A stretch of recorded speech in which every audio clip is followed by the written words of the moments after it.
one man saying that is fine. If that's your opinion and you're not in it, that's fine. But there is an entire market of millions and millions of people that agree that it is a store of value. So, you can think one thing, but there's also a market, and markets tend to become efficient over time.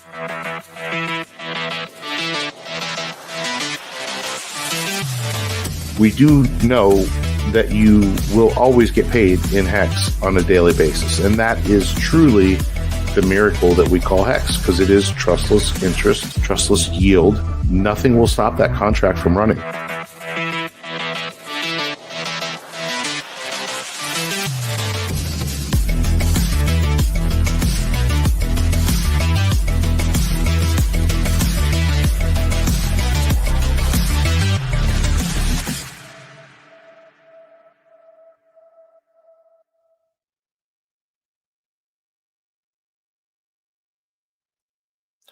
Welcome in, everybody, to the Creed of Crypto live stream. Our host is having some technical difficulties here, so I think he's good now. I hear you. You do? Oh, yep. Yes, you do. Perfect. Okay. You're that good. was, God damn it. I was going to do a turkey noise, and right when I did it, my freaking mic wasn't working. So, gobble, gobble, gobble. Welcome, everybody, to the Creed of Crypto live stream. Good to see you guys. We have a big show for you tonight. It is the week of Thanksgiving. Of course, we got a Thanksgiving special here for you. And, of course, tonight we are talking about the best kept secret. We're talking about PDAI, some of the P copy tokens, PWBTC, the wrapped Bitcoin on PulseChain. And the poll question in there is, do you own any PDAI? Very simply, yes or no.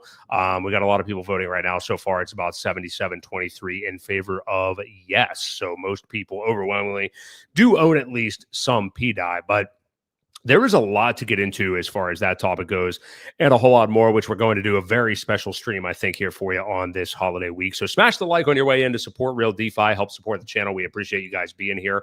And we're going to get into tonight why, it isn't just a matter of, oh, yeah, PDAI is a cool meme. It's still 65x away from getting to $1 or whatever. Is it just that, or are we talking about the difference between this ecosystem doing, reasonably well in the bull market to most of our the ideas that we've had about it in the past about price, or going into a stratosphere that we didn't even think imaginable because of this engine that we may have going here? So a lot of really exciting stuff to get into. I know a lot of people are talking about it right now. And of course, PDAI is doing really well, but it's more than just that. It's just some of the things that we're seeing come out about it now. We got Bitcoin and ETH on a slight pullback here over the last couple of days. All the people that aped into the market that aren't used to crypto are like, what the hell's happening? Now the prices are going down.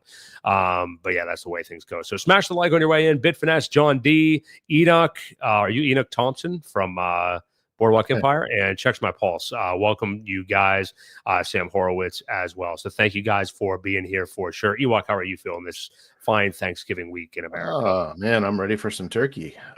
Feeling good. Another day of work and got a few days off, so that'll be nice. Charts kind of pulling back and healthy, kind of as expected.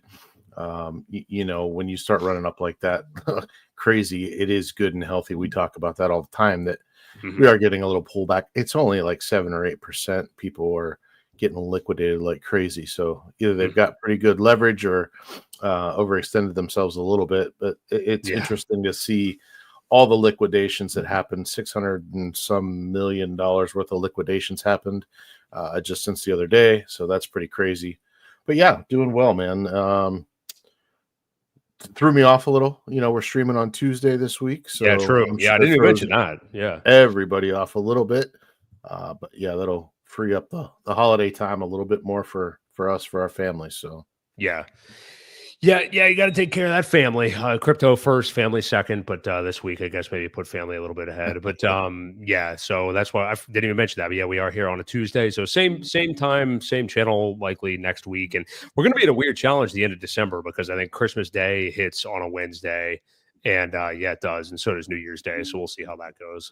That's a few weeks away, though. So heading into where we're actually at, though. So Bitcoin, yeah, having a pullback right now. We're at about 91.6K. ETH pulling back as well at about 3,300, although ETH is ever so slightly starting to close the gap, maybe against Bitcoin, which is nice to finally see. And, you know, we've also seen like the altcoin index start to rise and stuff like that. You are starting to see some of these little indicators that the bull market with altcoins, Ethereum, things like that are about to take off.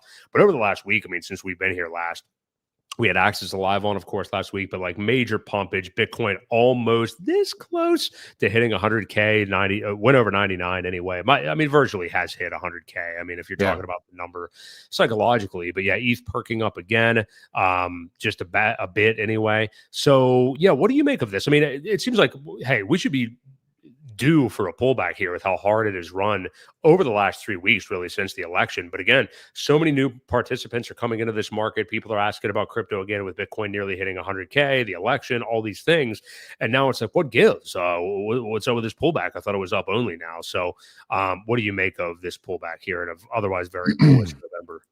Yeah, I mean, it's been bullish so far, obviously, since the 5th, which was election day. And again, you know, I'll mention it like we've said many times. This pullback is healthy because when you start going green candles only, pretty much, it really tends to come down even harder just because it's not sustainable. There's no bases that are made. You know, we've never been in this territory before. So honestly, it wouldn't be a bad idea, even if it came the whole way back down to 75,000. Now, I don't think it will.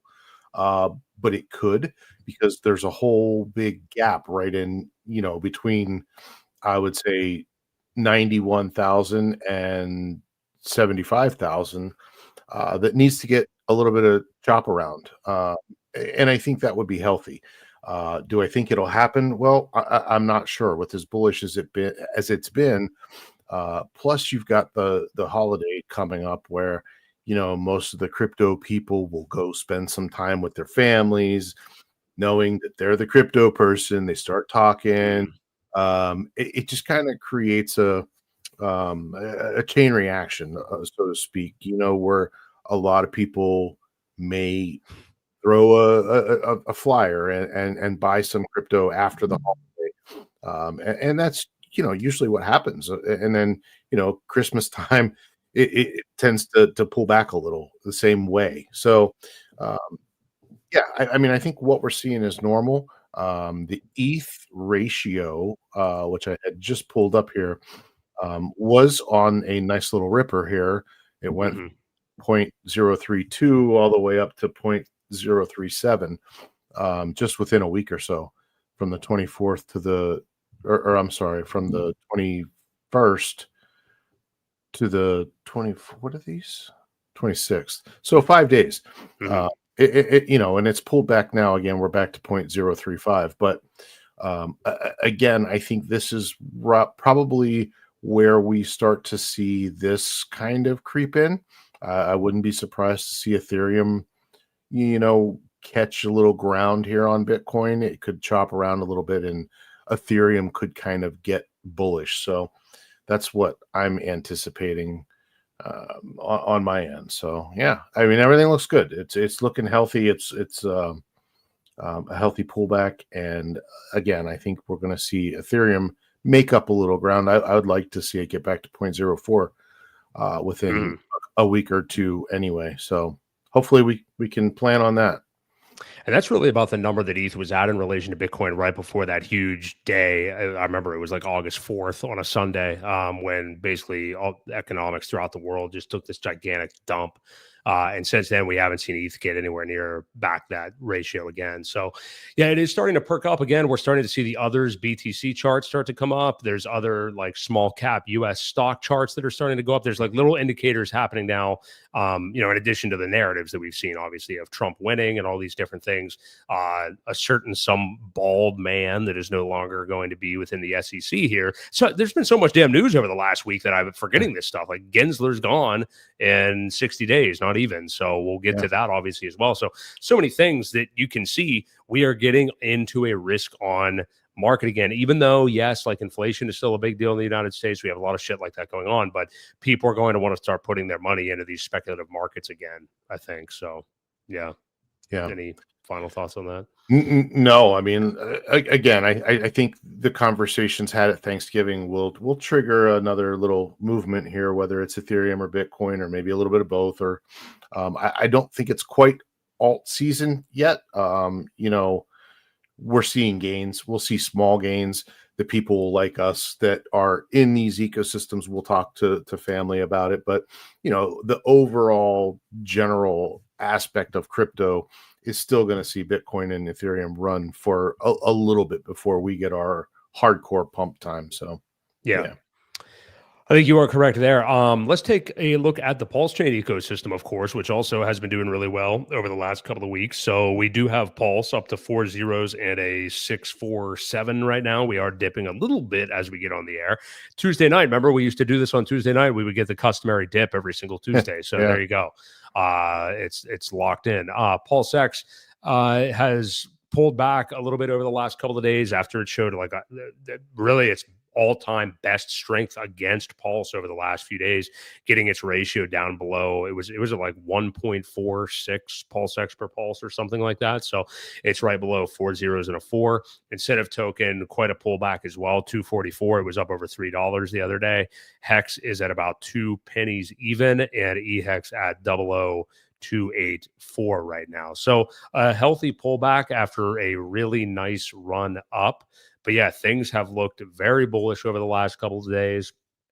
Some people have been like, in recent weeks, like, well, Bitcoin's running. How come our stuff isn't running? Like nothing else, we're not running and everything else in crypto is.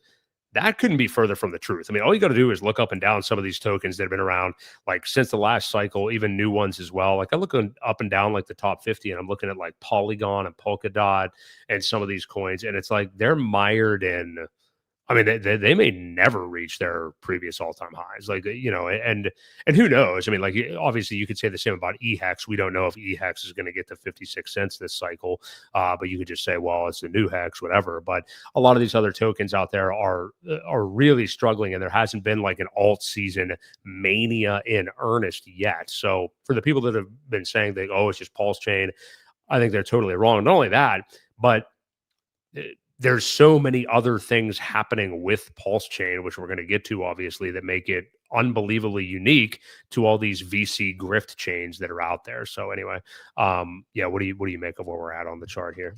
Well, it's funny. I mean, we've doubled since September. So, I mean, it's not blowing up like crazy, but again, that was our pretty much bottom. And, it's been a healthy rise. Everything is moving accordingly.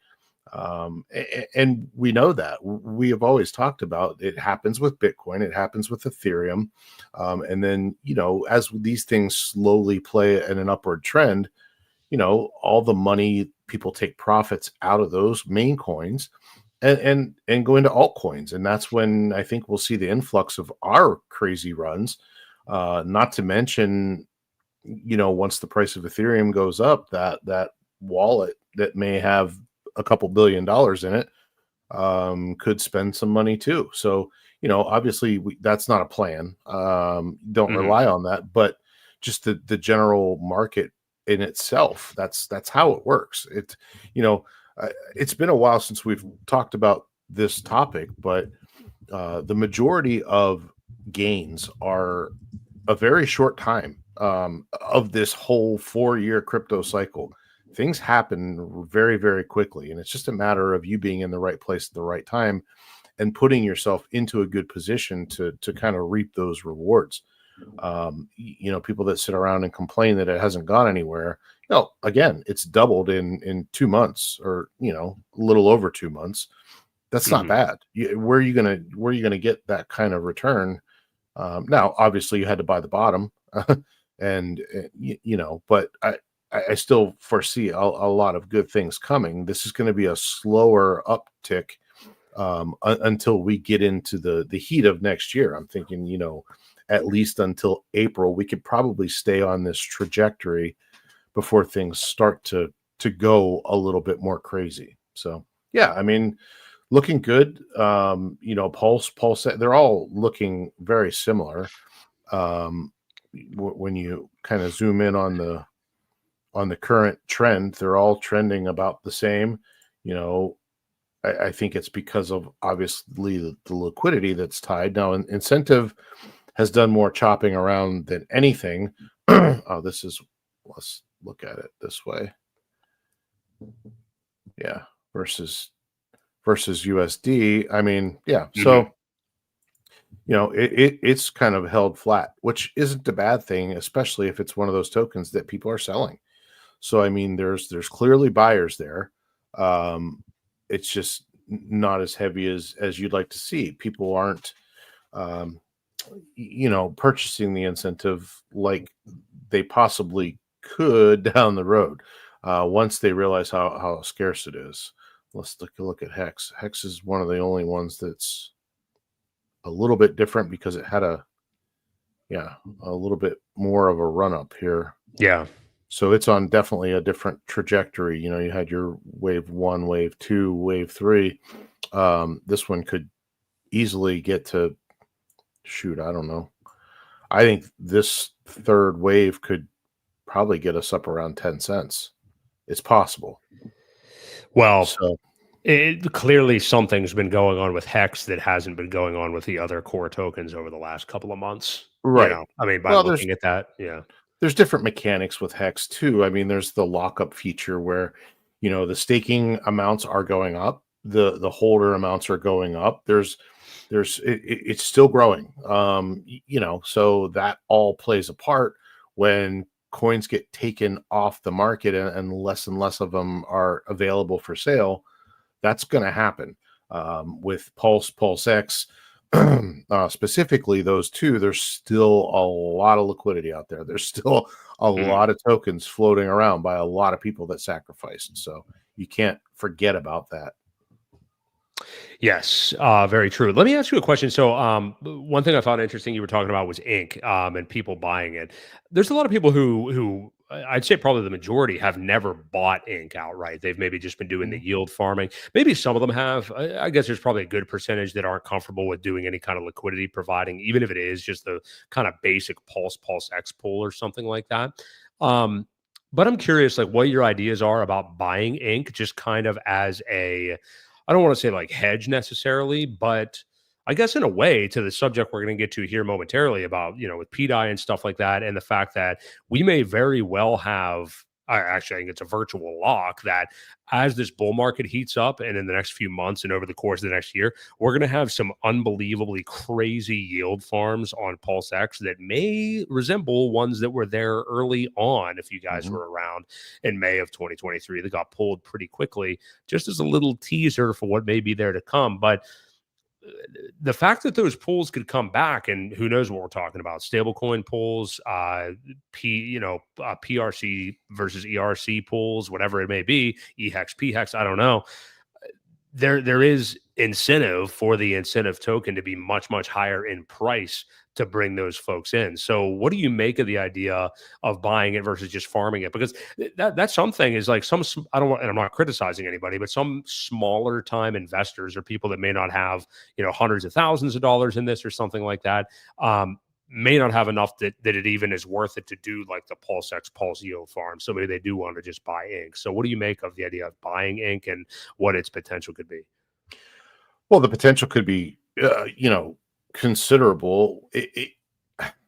You got to almost go back, and I don't know if it's fair to compare these or not. And I wish I had saved an image of what the prices were on testnet when it was running for quite a while, right? I mean, testnet was established for quite a while with incentive and all of that good stuff, and the prices got crazy.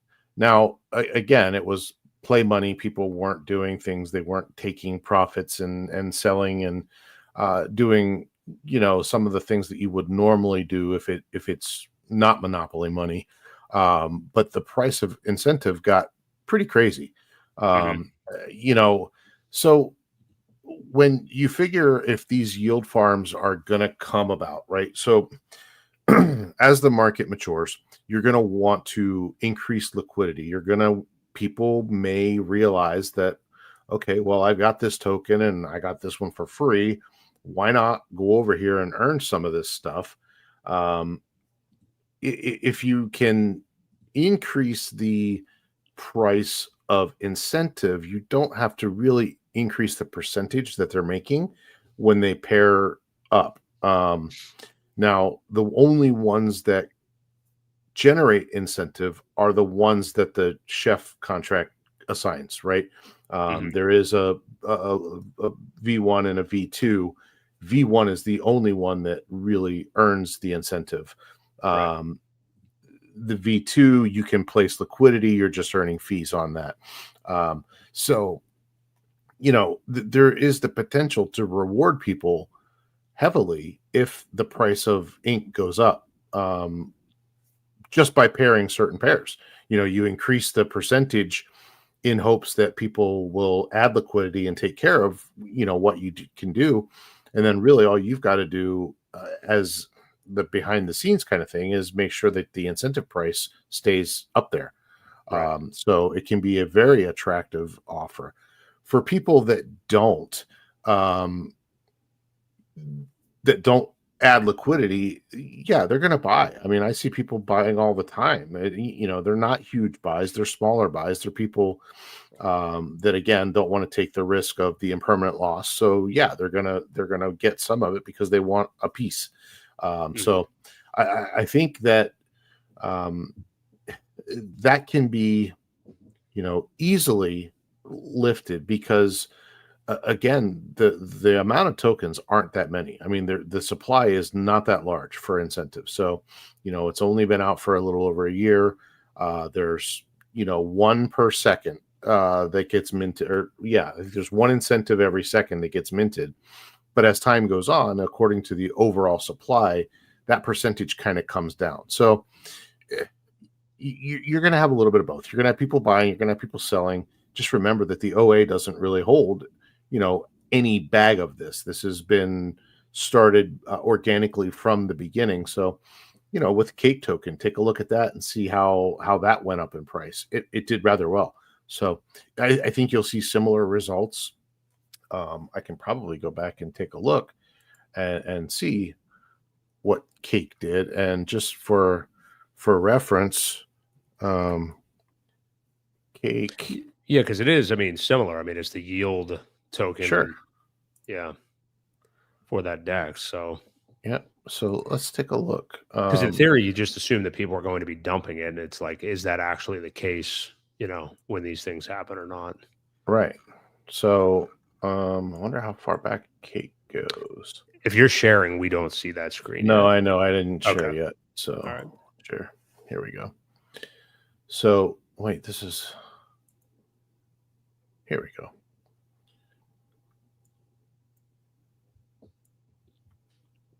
It got all the way up to $43. So, and that's when it first started. Now, obviously, when it launched, it was May of 21. It pretty much the beginning of the bear market. So it has only really gone down. But it's funny. It's 261. It's holding pretty close in price to where incentive is right now. So yeah. And if we go back on the incentive chart, share this instead. You go back to the incentive chart. Where was it at? I forget what the high for like $80. I think it was like $80. It was, but about 82 or 80, right at 80. Mm-hmm. So it looks like it's very similar. So I do see this running up. I think we could easily get $40, $50, $60 by about the same period time, mid-April-ish. So, and then look out for the parabolic after that. And that's whenever you start to see all these plays with the liquidity pools and the stable coins and the different things that are being added to possibly help that whole other scenario out where, you are rewarding people heavily for supplying liquidity. It also helps the price stay up there. So it helps people take profits at that point. It helps not hurt the chart as much too. So,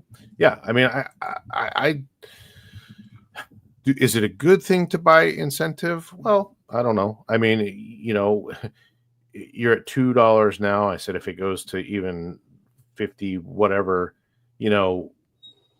that's a 25x. So I still think you're going to get the best gains out of Hex, out of most of this stuff, because there is no cap on it. There is no point where people just really, the more it gets popular, the more it gets locked up, the more that happens. With that, it creates scarcity. With a lot of this other stuff, you don't have the scarcity quite yet. I think it's going to take a cycle or two to get to that scarcity point. So, yeah, just my 2 cents on that one. Yeah, it is an interesting game theory, especially with some of the stuff we're going to talk about here in a moment. So if you're buying ink, give us an ink in the chat. We'll check that out. So appreciate you guys being here. Like the video if you're enjoying the stream so far. Yellowtail, Viper Styles, ING, Acid Thunder, Hexagon Michelle, Hex Girl, Vanilla the Hexagon. Welcome to you guys. Appreciate you being here. Let's get into the main topic right now. We're probably going to talk Gensler. There's a lot of interesting stuff to get to, but we have to talk about what is going on with PDAI right now, what's going on with PWBTC on PulseChain, and a lot more. So this obviously, has been we've been at this for basically since the launch of PulseChain. I mean, over a year now, we've been hearing about PDAI. B-Roots was, I think, for many people, the first kind of person to be looking into this, talking about it, looking into the Atropa ecosystem and all that stuff. But we're seeing like increasing evidence now where a lot of people are getting in on this thing and think that there's a lot more going on than meets the eye, and believe that somebody is in the background that is making a lot of these moves right now. But it is exploding, and it's turned a lot of people who were total non-believers into believers, people that have thought that, refer to it as a meme coin and stuff like that, into believers of seeing what may be going on and why some of the moves being made with PDAI are actually the reason that this ecosystem could pump harder than they ever imagined, and that's where I'm getting a little bit, we'll get into this, but that's where I'm getting a little bit confused with some of the people that are still calling it like a meme coin and stuff like that, if they're not really looking into what's going on. Where even I saw Eric Wall the other day talking about it. I don't know if it was a troll or not, but he even talked about buying a bag of it. I want to defer before we get into like some of the nitty gritty with some of it. Ewok, you were somebody, and you're not, I'd say you were the majority actually, but you were somebody who was kind of poo-pooing it early on. You had a tweet actually at one point saying like, for everybody who thinks that Richard would do this, why would he do it this way? He would never do that this way, and things like that. I kind of always just towed the line. It was like, whatever. I mean, I'll watch this thing go. I don't know. And I did buy a small bag at the beginning and then DC'd a little bit more later. But I'm interested more so like in your course of like where you've come with it though, because you went from feeling that to looking into it even more and being convinced of what may be going on here. And now, of course, we have even more great content from a guy like Decentralize Me on Twitter and on YouTube. I was binging some of his stuff today, but just talk about like your journey with it and where you kind of feel about the whole thing right now. Well, it was definitely a lot of time, a lot of information, and things that you find along the way, all the rabbit holes you can go down. I didn't realize that the maker contract was forked and taken over. Again, now I'm going to preface this by saying we still don't know that it's Richard. Richard has not come out and said it's him at all. There is somebody in the backgrounds that is messing with the maker contract. In fact, there's a proposal right now. I think you can go to pulsemaker.win, right? I can check while you talk, but yes, there is a proposal going right now. Yep. Yeah. 10 more days. I'm actually going to pull it up because the PulseMaker voting portal. So this is to add core PulseChain coins as vault collateral to this contract. And currently there is no votes that oppose it. Right. Not one. It's one. like a couple thousand for, yeah. 100%, but there's 9 days remaining. So, all right. So anyway, there's that. there's that's kind of how my journey started. Was, well, there has to be something that pegs it. You can't just take a coin, get it to $1 and peg it naturally. Like, it doesn't happen. There has to be something in place, and obviously that something is this governance, the maker governance, and that's what does allow things to peg to $1, because you've got collateral, you've got things backing it at 150%, whatever it is that you've got, collateralization of the token to give it value, to prop it up there. No matter all the dumpers, I thought for sure if it got to $1, people would just sell. Well, without something in place of this, or like this, that would just tank the price. Obviously you can't add that much liquidity to keep it there. There's not enough in there, unless somebody way bigger, who has a very large exposure to the majority of things like the OA, that could back things and actually peg it. So again, it's been a long journey up and down the rabbit hole. I don't know why. He has tweeted things, 4 or 5 times he's made tweets regarding it. There's the fact that it was one of the very first tokens to have a icon or whatever. It had Right. it had the logo.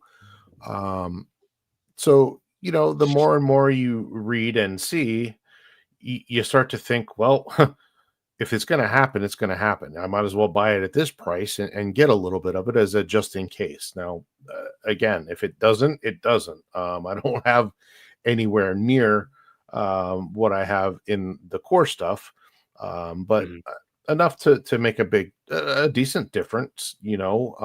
So yeah, I mean, I guess that's been my journey. I just try to learn as much as I can. When you see all these things happening, and there was 20,000 of them, 20,000 died just minted. It was either today or yesterday, with the maker contract. So, there are people that have control of it.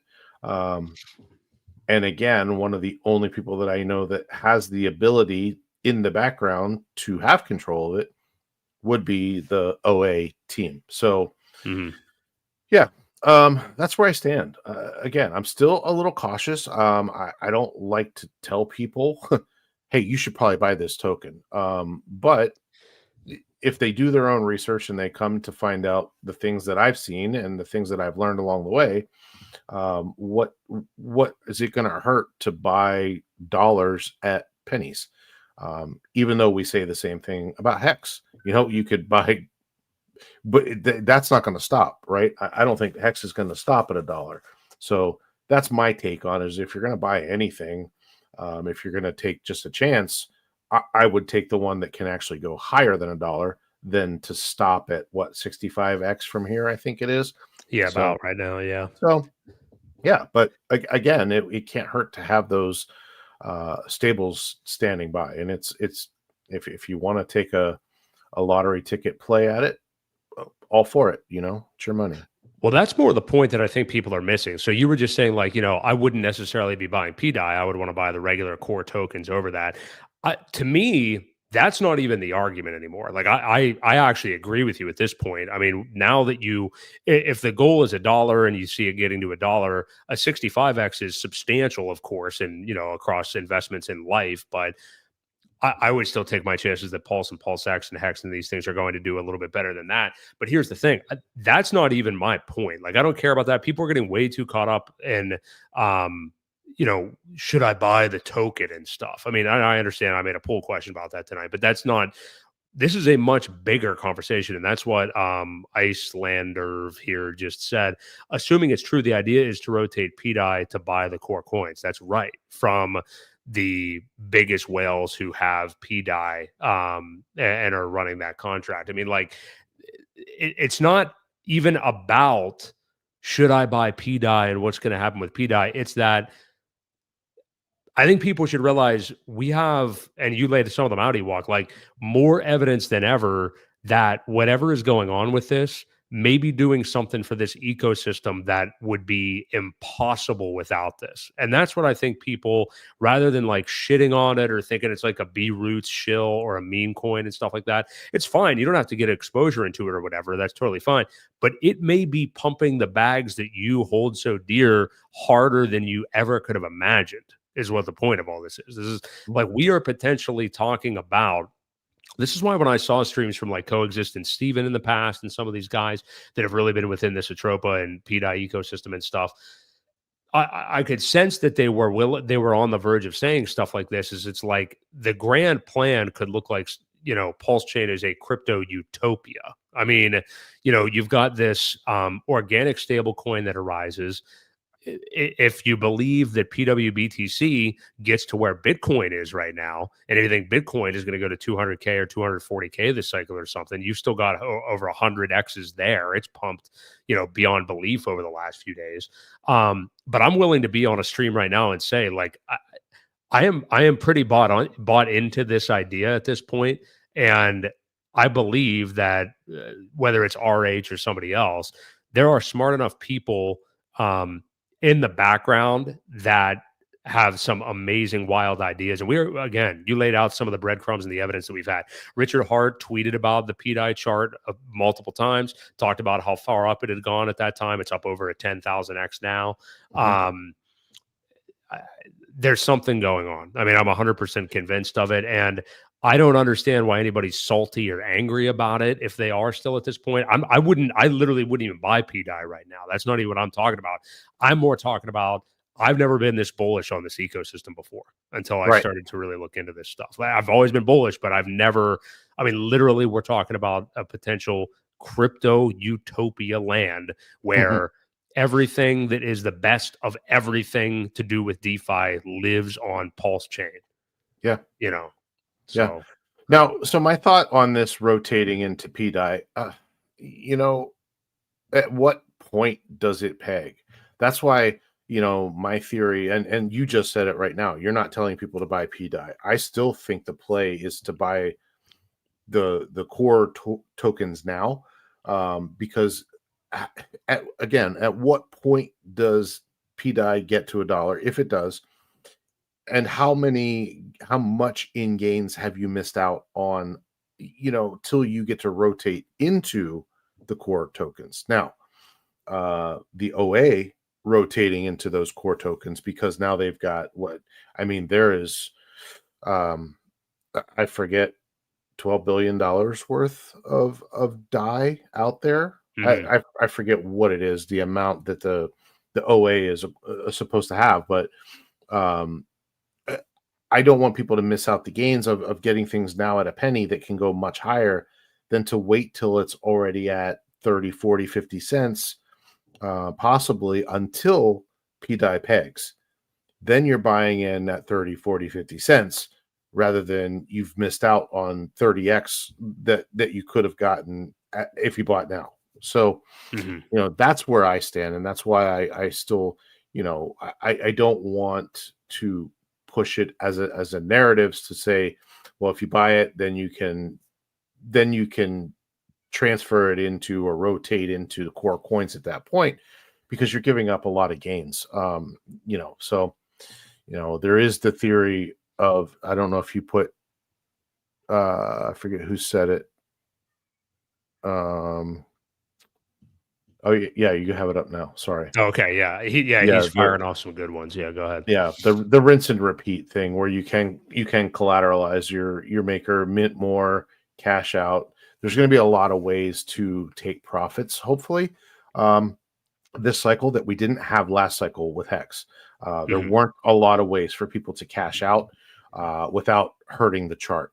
And I think what this whole thing is going to do is to stabilize things so much more. You're going to have liquid loans, and you're going to have the other contracts. I forget. It's skipping my mind right now, but the other contracts where you can do things like take a loan out and only collateralize at 10% if you want to.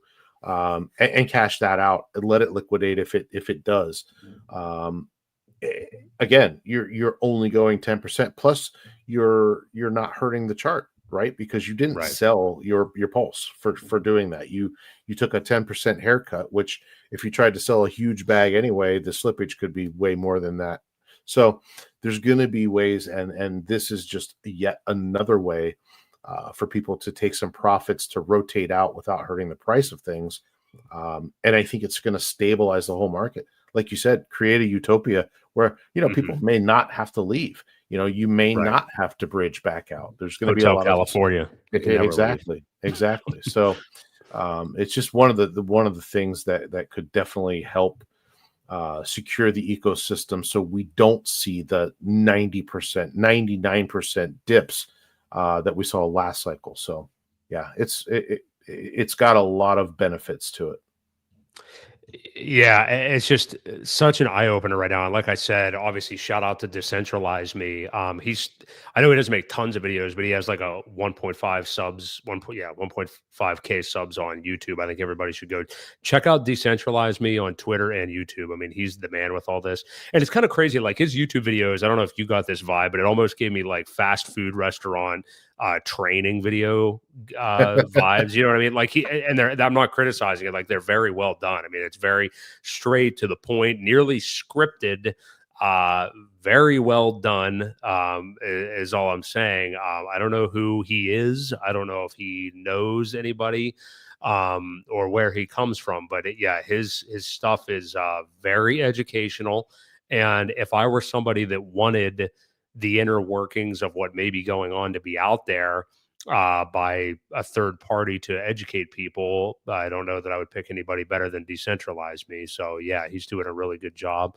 Let me just see. There's so many angles I want to approach. I think he should have stuck to the educational part more than the matchmaking portion at the end of that video. That was one I sent you.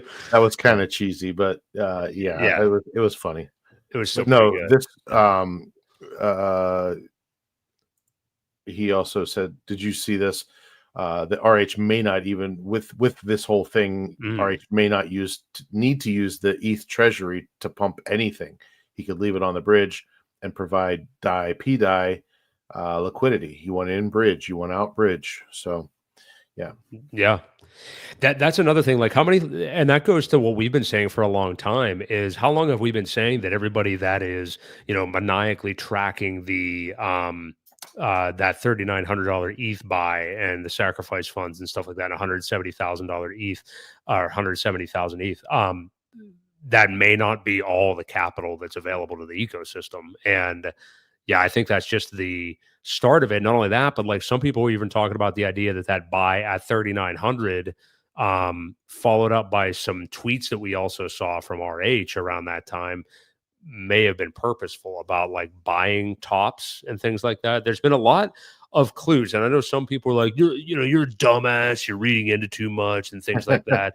But I mean, it's not like the guy's out here streaming every day like he used to or anything. And it's, it's not like he doesn't have, corrupt SEC thorn in his side that isn't, so, I mean, you got to look for other ways to communicate as well. And I've always kind of, compared that guy's tweets to deciphering like Pink Floyd lyrics and stuff. And it's fun to do, frankly. So, well, and then somebody, I forget who it was, Coffee, mentioned on one of his latest streams that he was with Corey Geary this morning about how Richard can be very, there's a video of him saying, stop speculating on stuff unless I say it, but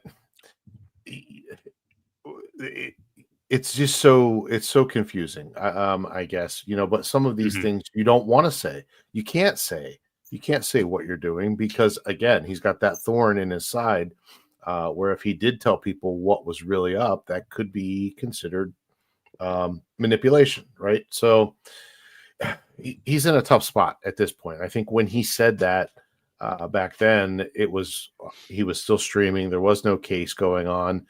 He was always very careful with what he said, but just how he said that whole, don't read into birthdays and think this or that is going to happen on this day. And I think that's what that whole point was about. He told people to go use their time wisely. So, you just get a lot of mixed messaging, and until the founder speaks with 100% truth or falseness, I guess all we can do is speculate. So I'm going to be on the side of, hey, if it goes up, it goes up. If it doesn't, it's not going to hurt me. So there's no real reason to hate on any of it, because everybody's bags pump infinitely harder. Yeah. If it's what's going on, you don't even have to have access. Now that we are knowing what we know, or have seen what we've seen here, it's not even so much about buying PDI or believing in PDI, or whether it doesn't matter what you think or what you believe. Sure, something's going to happen one way or the other, and if you're a part of the ecosystem, you're going to go as the ecosystem goes. So, yeah, at this point, the whole thing about buying PDI isn't even really part of it anymore. But I'm curious, like, what do you think are some of the things that we could see if all of this begins to line up and we see it being true? I mean, we could be seeing, like, again, the EDI, PDI yield farms. We could see PRC20 and ERC20. Like, what if not a lot, but some of these PRC20s, for whatever, communities want to, like, start to actually get to parity with their ERC20 counterparts, like something that we haven't talked about for a year. Everybody kind of gave up on world's largest airdrop. People quit talking about it. All the PRC20s like tanked and nobody gave a shit anymore. What are the chances of some of those actually reaching parity? You can come over and provide liquidity for them. And then on the back end of that, because you had some thoughts on it that I found interesting the other day, is the chances of PWBTC, like that, actually matching the BTC price eventually, which would actually indicate like a really good, even with how much it's run up, but potentially really good buying opportunity with PWBTC on PulseChain. But you've talked about like it having admin keys and the security of it and stuff like that. But what do you think like those yield farms and stuff could look like? Because it seems like it's just this like three-pronged attack of like, you establish PDI, people start there's incentive to want to earn incentive token by providing liquidity. Incentive token goes up, everything goes up. This is why I keep saying like a DeFi crypto utopia, like everything literally right here. Like, hey, even Bitcoin is over here. Literally come over here and get better yield on your Bitcoin than you could anywhere else in the world. I mean, well, hey, that's the one problem, right? Is with the Pulse wrapped Bitcoin is the admin keys. So when you do try to unwrap it, actually, I wanted to address this first. Okay. If it does peg, a lot of this shit can go into effect a lot sooner. The contract can go live. The arbitrage bots can take over, and maybe they're not ready yet. Maybe that's why I don't think there's really a front run. I think what you need to do is you need to get it to $1. That's the first step before anything else in the plan or close to it, to where arbitrage bots can kind of take over. The maker contract can go live, where people can actually mint, loan, collateralize, things like that to mint more. So it's possible that it's not ready yet. I don't know that it would really hurt to front run it. So I don't see how it's a bad thing unless you're not ready to do what you want to do. So that was just my thoughts when I saw that comment. So, but what are your thoughts on PWBTC? Because you've talked about that, yeah. Yeah. So there is counterparty risk, right? In order to wrap Bitcoin into Ethereum, there are admin keys where I forget what it is. Ren.btc was one of the sites where you could wrap to get over to Ethereum. And then you're copying, basically you're copying a copy. So you're copying a wrapped version, which, it just adds a whole nother layer of counterparty risk. It's a great story. And it's one of those stories to maybe when Richard first put those pools out there, or whoever, the OA put the pools out there to bond liquidity like Pepe. I think Pepe was one of the ones that was there for a very, very short time to get people to try and bridge their real stuff over. Maybe when that backfired or just didn't go as planned, people didn't seem to care about those free copies. I think it's going to be a different story in the bull run. I think when it launched, it wasn't the right timing for that type of thing. Things were still going down in price. People didn't want to take a chance, probably wanted to exit a lot. So they may now have a free copy and no longer have that Ethereum side because they could have gotten rid of it or sold. So I think it could entice people to kind of come over at a lower price, kind of get these things evened out. There was a BTC farm early on as well. So that was one of the things that was in there, along with Pepe. And there was a couple others, and I really don't remember. I just remember Pepe being there. Yeah.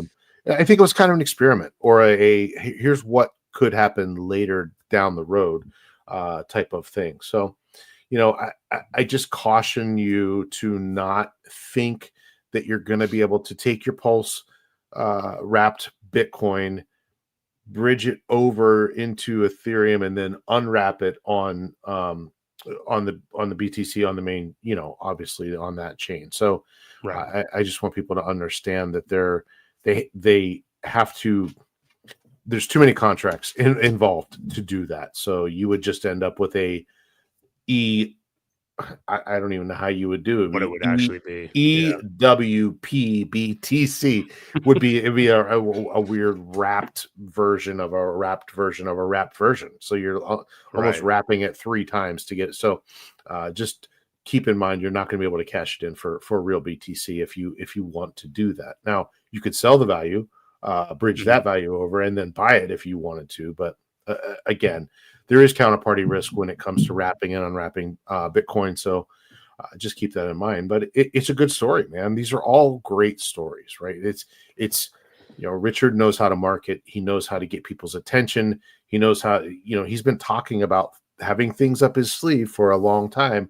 This could be part of it, and rather than just launch a Bitcoin that's got or launch a stablecoin that has a bunch of collateral behind it and just have it pegged, he's always talked about making millionaires. So he wants to create a new whale generation is what he really wants to do.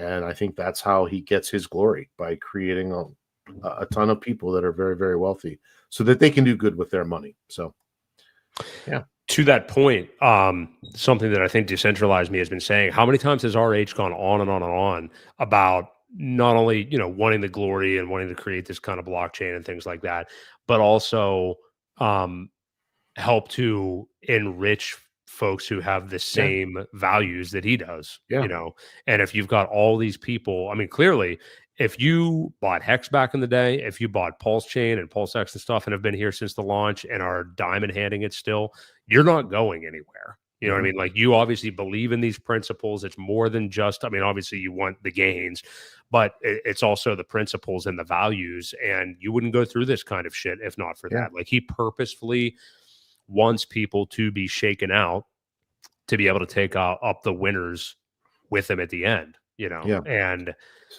if this whole thing pans out and we get that DeFi utopia on PulseChain, I don't even know what to say. It literally leaves you speechless what this thing could look like by the end of it. Sure. And you bring up a good point, because you got to picture this. Okay, all these people get in Hex early, end up with a lot of value. Well, what happened? Sacrifice. A lot of that captured a lot of value that didn't get sold. And then the second sacrifice for PulseX, another capture of a lot of value that didn't get sold. And that was just the first cycle. So what is it this cycle? How do you almost have to create ways to keep value in the system, reward people well for believing in what you're doing.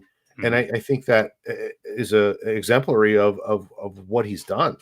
So, it's pretty cool that, you're rewarding people for believing in what you're doing by keeping value in the system at the same time. So, I think there almost has to be, people have speculated on, well, there may be a wallet sacrifice the next time. Well, I don't know that that's on the top of his priority list. I think he wants to build a better ecosystem. And there are plenty of tools out there, Internet Money, Rabby. There's plenty of tools. MetaMask still works. Although I hear a lot of people complain about it. But again, there's sufficient tools out there to do what needs to be done to where the wallet doesn't really come into play this time. I have a feeling it will be stablecoin, right? How can you benefit people? And that's to give them a place to get into stablecoins where you don't have to sell. So yeah, right. I think oi, Red Squirrel. So I think that's something that needs to be thought about this cycle, is how do we allow people to enrich themselves at the same time keeping value inside the system. Yeah. And to your point about like sacrificing for a wallet, I think people are over the sacrifices too, because a lot of people took after the PulseChain sacrifice.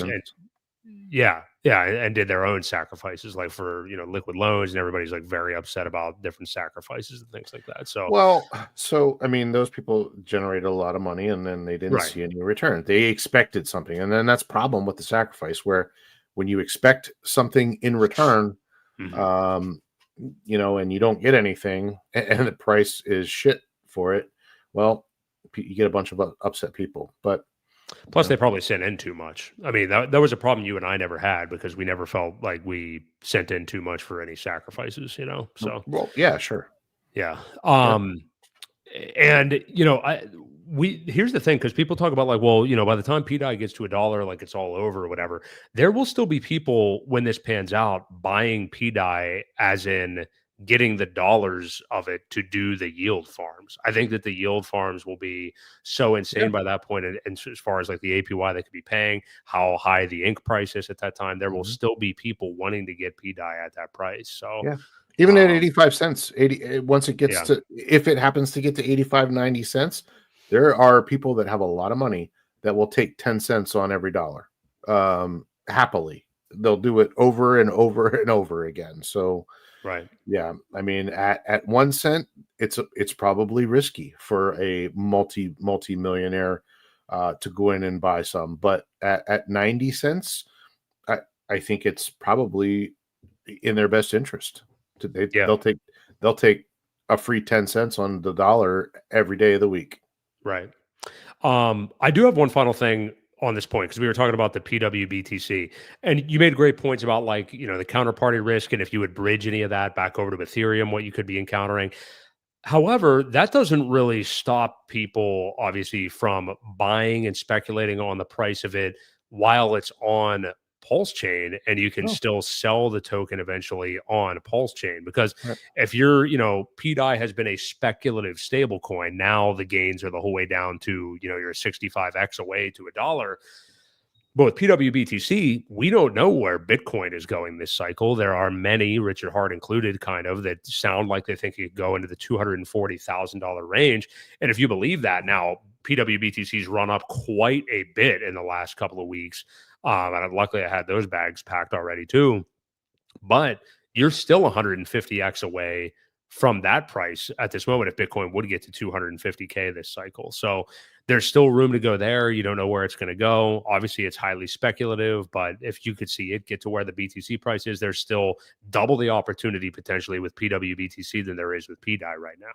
So there's that out there too. So yeah, I didn't pack any bags of that. I'll be honest with you. I didn't buy any of the PWBTC.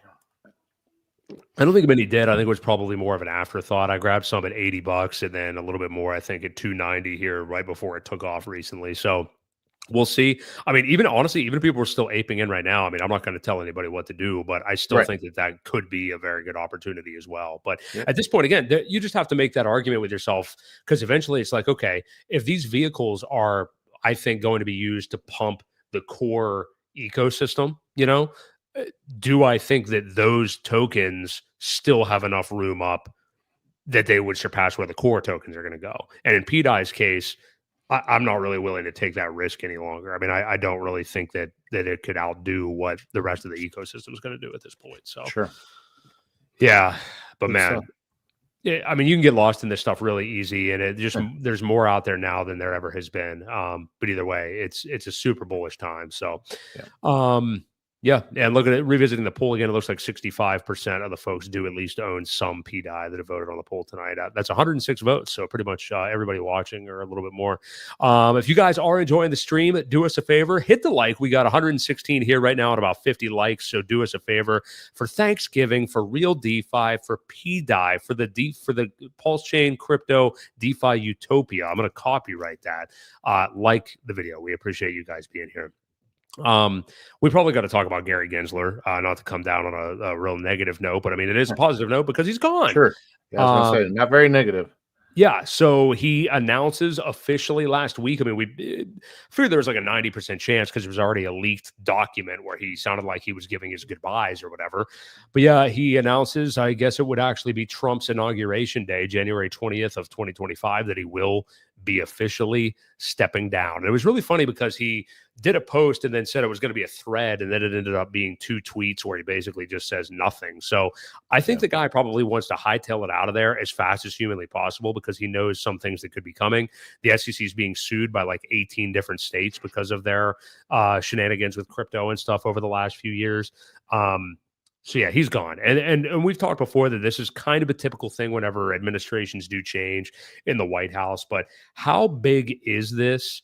And how much validity do you give? We've seen Trump float out Teresa Goody Guillen, who is a former, used to be involved with the SEC. She's a pro-crypto lawyer. She's been tweeting a lot about the subject over the last couple of weeks. But I think Trump's been floating her name as a potential new head of the SEC. So what do you make of Gensler stepping down? How much does it mean? And then we'll even get into where does it go with the RH case? Because, that is still ongoing as well. And could it impact any of that? But what are your overall thoughts?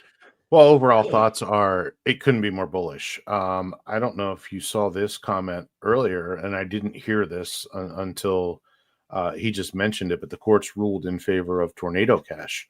I didn't know there was closure on it. Go ahead and look that up there while I you go ahead and talk. I'll look it up. But no, it's as bullish as it could be. Getting him out of there, getting the rest of the Okay. There are Finish your point. Then I got something huge because RH just tweeted about the Tornado Cash thing. Oh, nice. So, well, it couldn't be any more bullish. And honestly, the way what I think may happen is if the judge takes her time to decide this, and we do get into the new year and we get into January before we hear anything, I think they could possibly dismiss a lot of ongoing cases right now, ours being one of them, and they just kind of start on a fresh sheet of paper and say, "Look, we're not going to the overreach has been ridiculous. We're going to drop a lot of these cases," which I could possibly see happening. Again, I couldn't be more bullish on him stepping down.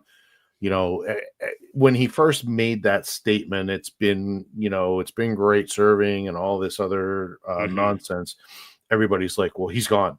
Well, not yet. He's not gone yet. So, I mean, but then they did come out with the date and all that good stuff. So yeah, no, I'm very happy. The changing of the guards needed to happen. I've been saying it for a long time. You need to get people in there that want innovation, that want to see people building this stuff, and have the United States be a front runner in the development of a lot of these things, right? I mean, we could be leaders. There's a lot of smart people here, and then take care of the taxes, where you make the tax situation, not such a burden to people, and capital gains and things like that being such a problem with the IRS. So there's a lot of things that could happen. There's a lot of positive things that can come out of this, and I think that's just starting to clear out the SEC. Get clean house, start over. and have a different outlook on these things. And I hope we can set a good precedent by doing that, get the right people into place, and go ahead with what did RH say. I agree. I just sent it to you. If you wanted to pull it up, I'll go ahead and start reading it. So yeah, shout out you guys in the chat for pulling out the Tornado Cash thing, because this is breaking news, really.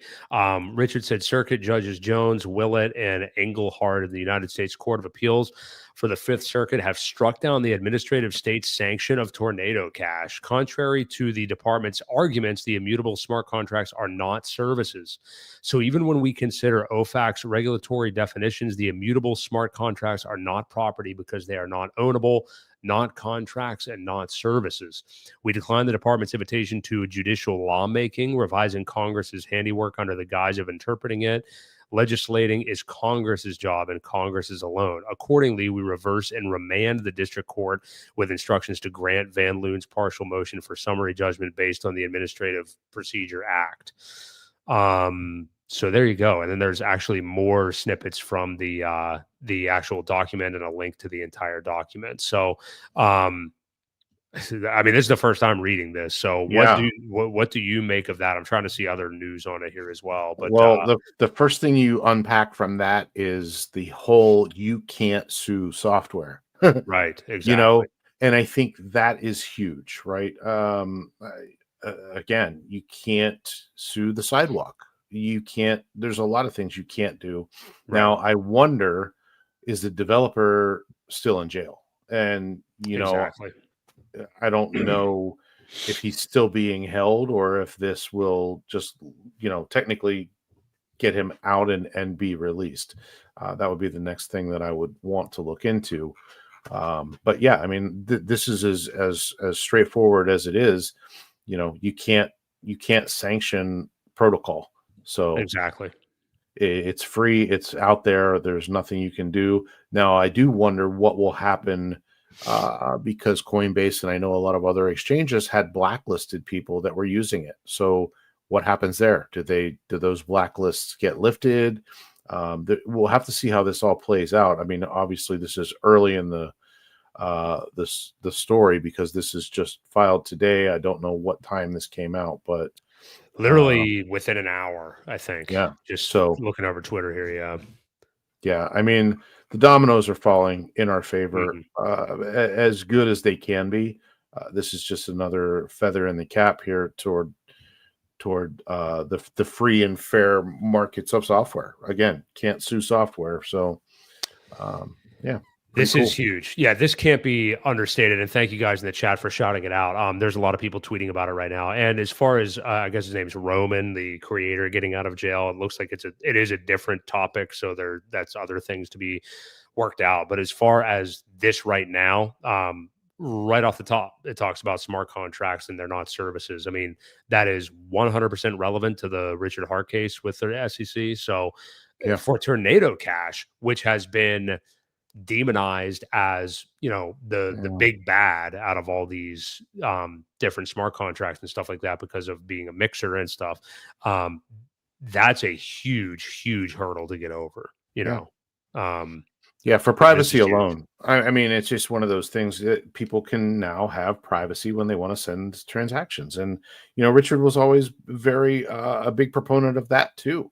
If I send somebody money, if I want to pay my employees, I don't want them to see what other people are getting paid. I don't want my purveyors to know who I'm paying for different services or whatever. You know, it's the privacy thing. So that is huge. Yes, they did come down on it because of money laundering and things like that. But again, can't sue software. So I did want to address Jofus here too, because we are very familiar with OX Coast. We're a fan of the CST stablecoin. So yeah, but thanks for bringing it up for everybody. Old Glory Bank has been really good.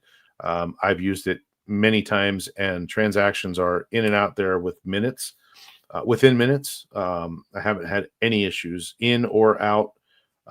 Very good. So yeah, thanks for bringing that up for everybody. We were starting to touch on this, but for Viper Styles talking about the tornado cash thing, will this help our suit for RH? I mean, like you kind of alluded to, Ewok, I think it's directly relatable. I mean, they are different lawsuits, but right there, the very first line in that is that you're suing code. You're not suing a service, you're not suing an entity, you're not suing a business or anything like that. It's immutable code. So I think that element of it, 100%. I mean, I think that that does not mean that the case is going to be dismissed. I mean, I kind of don't think it will just be dismissed, maybe parts of it, like we've talked about before.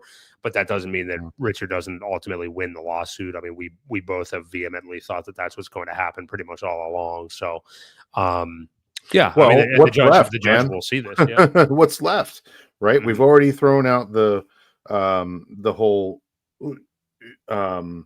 misuse of funds, right? She's already pretty much said they're his funds. He can do with them what he wants. People got what they wanted, or people got what they kind of sacrificed for. There was a product delivered, all of that good stuff. They've already gotten rid of the Hex as an alter ego. So they got rid of it themselves. They pretty much did. What's left?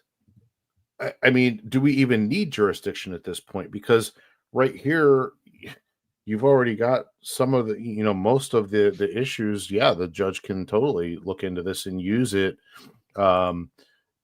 as precedent, right? Right here, the immutable smart contracts are not property because they are not ownable, not contracts, and not services. So that's with Hex anyway. I can't say that Pulse and Pulse X are immutable because they're technically not, but either way. I mean, she basically said that he could spend the money the way he wanted to. It wasn't promised that anything was going to be done with it. Right. There isn't much left. That's why, again, I think my theory is if the judge waits long enough, this whole thing could just get thrown out. Yeah. Yeah, this is huge, and it's very interesting that the tornado cash thing came out right when we were talking about Gensler here. So you're right. Every domino is falling. I mean, it starts, Trump winning the election. Now the SEC is crumbling. In terms of crypto, we had the XRP ruling obviously last year. Now we have this coming out. I mean, this is incredibly bullish, like for our case directly, but bullish for the entire space of crypto. I mean, this is gigantic. Yeah. It just shows that next year might be absolutely epic beyond our wildest dreams. Things are really lining up for it. So, I looked a little bit into Trump mentioning Teresa Goody-Guillen, I think is her name, as the replacement. I don't really know much more about her, but she does, from looking at her Twitter and stuff like that, I mean, she definitely seems like a pro-crypto person that would not be attacking the industry. So I don't know if you have any final thoughts on that or anything else other with I literally know nothing about her. I haven't done any research on who she is or where she came from, but yeah, no, this is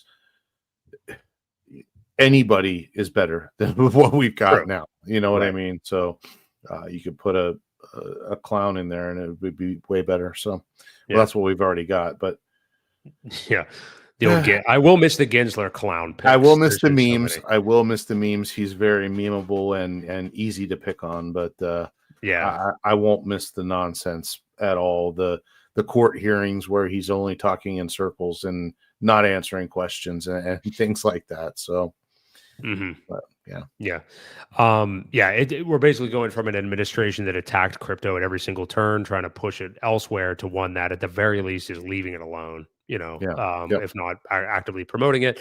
You've got Trump with pro crypto people in the cabinet and things like that. Now there's a lot of amazing things happening. So doesn't get much better.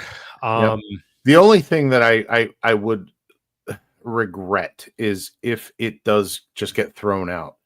We wouldn't get the satisfaction of basically telling people that call them scammers or call us scammers, anybody that is involved with any Richard Hart stuff, that even the government didn't think we were scammers, right? Because we won the case. That's the only negative that would come out of the case being dismissed totally. But I really don't care what they think. We've been around for 5 years at this point.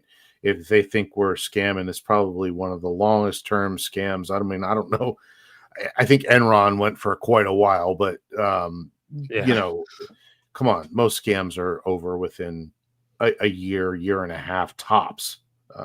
So well, the scam's going pretty well for us so far. So yeah, I'm a fan of the scam. Yeah. Scam to the upside. I don't know how many people will complain, but Yeah, I love it. Well, I'll tell you what, we had a couple other things that are not major. I would rather push them to next week because we've gone real deep tonight. There's a lot of good stuff. yeah.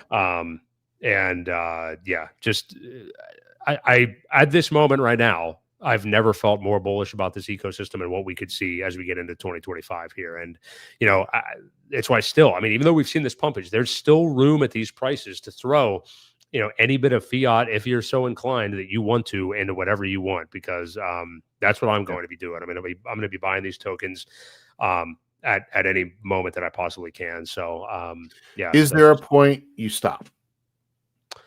Yeah. I don't think it's close yet, though. I mean, don't think we're that close either to that point. Yeah, because Pulse is still under sack rate.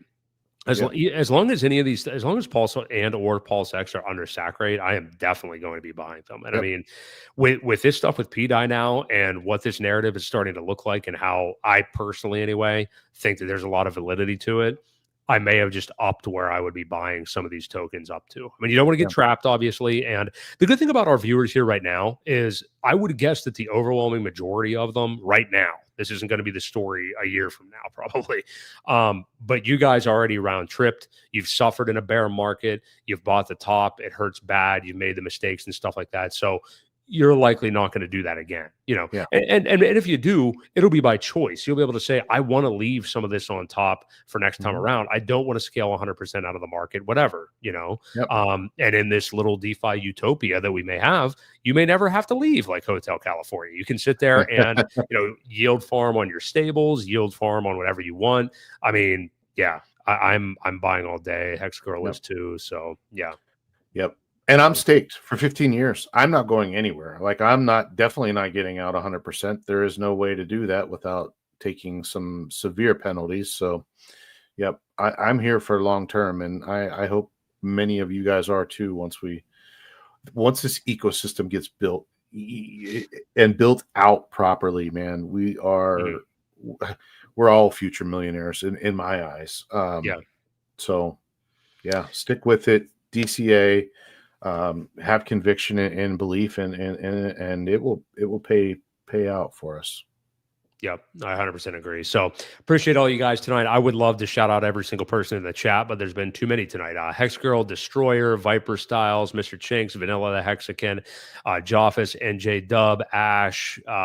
Let's see here. Crypto Stylist is here for the first time in a while. We haven't seen her in a while. So okay. Hex Fetty, Rocket Mob, Oliver. I'm going way back here. Checks My Pulse obviously was here. Olivier, Icelander. You had some great posts. Daddy Hexler, hadn't seen you in a while until tonight. So really appreciate all of you guys. We do this obviously usually every Wednesday night at 6:30 p.m. Eastern Standard Time. We will be back next Wednesday. Probably have a couple of reschedules at the end of December with Christmas and stuff like that happening. But appreciate you guys being along for the ride. Wouldn't rather do it with anybody else. So for Crypto Ewok, this has been Broke Boy Crypto. We'll catch you next week right here on the Creed of Crypto. See you guys. See you all. Happy Thanksgiving.